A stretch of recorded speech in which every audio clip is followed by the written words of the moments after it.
Can you give us anything stronger as far as a commitment that you would oppose the special interests that want it reopened, that want to revise it, Yeah, and that would undermine it? Sure. No, I'm not playing games with you. Look, people who lived in my Senate district know that one thing you get with me is what you see is what you get. I'm not going back there.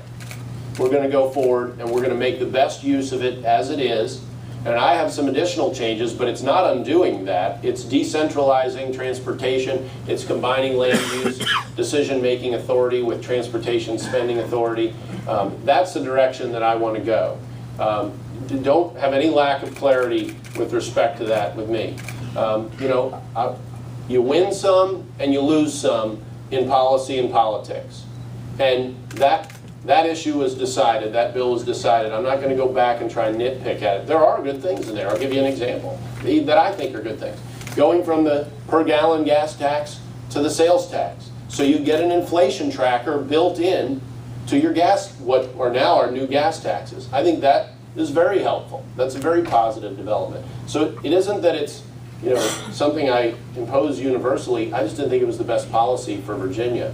But going forward, what I intend to see us do is to move toward a more objective set of measures for how we spend our dollars, how the CTB allocates their dollars, so that we get more congestion relief per dollar spent. And there are parts of the country where they're utilizing these kinds of metrics right now today. We're not talking about reinventing the wheel. We're talking about utilizing the best analytical approaches to attacking the transportation problem. It's a big problem.